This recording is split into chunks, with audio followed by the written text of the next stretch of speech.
Hello everyone, আমি সোনাই। তো আজকেও গিয়েছিলাম আমার ডাক্তারের কাছে। ডাক্তার বলেছিল যে 1 সপ্তাহ পরে একবার দেখিয়ে যাবে। এখন যদিও বাবু মোটামুটি সুস্থই আছে, তবুও ভাবছিলাম যে একবার গিয়ে ডাক্তার দেখিয়ে আনি। অ্যাকচুয়ালি ডাক্তারটা এতটাই ভালো যে কী বলবো আর।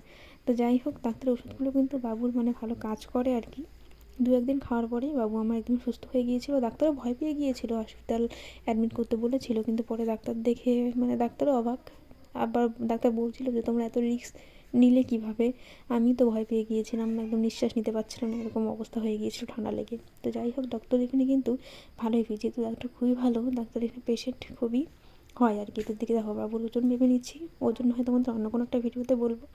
তো যাই হোক, ডাক্তার ওখানে অনেক ভিড় হওয়ার কারণে তো আমরা লাঞ্চ করতে পারিনি আর কি। টাইম অনেকটাই হয়ে গিয়েছিল, তার জন্য আমরা লাঞ্চের জন্য চলে এসেছি যে বিরিয়ানি খাবো আজকে। ডাক্তারের কথা শুনে যেহেতু মনটাও ভালো হয়ে গেল যে বাবু এখন ঠিকঠাক আছে, তো তাই সেই কথা মতো আমরা চলে এলাম বিরিয়ানি খেতে। খেয়ে দিয়ে দেখো রাস্তা কি জ্যাম, আর গাড়ির গন্ধ না আমার খুব বৃষ্টি লাগে, বমি বমি আসে গা গোলায়। তোমাদের কীরকম হয় যা হলে কমেন্ট করে জানিও। তো যাই হোক, এখন যাওয়ার সময় দেখতে পাচ্ছ বাবু আর আমার কোলে উঠবে না, ও এইভাবে এখন আর কি বড়রা যেভাবে বসে বসে যাবে। দেখো বাবু তোমাদের জিভ দেখিয়ে দিল। যাই হোক, আসার পথে বাড়ির পাশে যেহেতু কীর্তন হচ্ছিলো, তো তোমার দাদাভাই বললো আর কি যে বাবুকে প্রণাম করিয়ে নিয়ে যাবে।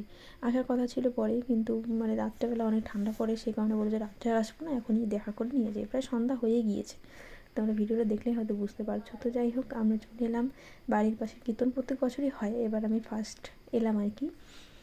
যাই হোক, এসেই দেখো সেরকম কোনো লোক হয়নি এখনও, অন্ধকার পড়েনি, হয়তো কীর্তন সেভাবে চালু হয়নি।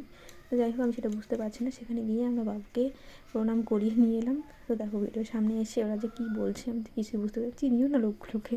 তো যাই হোক, এদিকে দেখো তোমার দাদাভাই, আমি ক্যামেরা অন করলে ওর মুখটা যেন কীরকম একটা হয়ে যায়, মুখটা গম্ভীর। আর বাবু কিন্তু প্রণাম করেছিল, ও কিন্তু হাত উঠিয়ে এভাবে প্রণাম করে। তো যাই হোক, আসার সময় যেহেতু বিরিয়ানি খেয়েই বেরিয়েছি, তাই সেরকম কোনো কিছু খাবো না। তো এই দাদুর কাছ থেকে মিশাল নেবো, সেটাও বাড়িতে আর কি সবাই মিলে খাবো, বাড়ির জন্য। বাবা আছে, মা আছে, তাদের জন্য নিয়ে আসবো আর কি। তো দেখো মেলার মতো ভিড়, কিন্তু অনেক কয়টা দোকানই বসেছে। বাড়ির কীর্তন, একজন বাড়ির। আর সত্যি আজব কথা বলতে কি, এবারে নাকি সাপের মণি আছে, সেই সব না হয় তোমাদের সাথে আমি অন্য কোনো ভিডিওতে শেয়ার করবো। তো আজকের মতো টাটা, বাই বাই।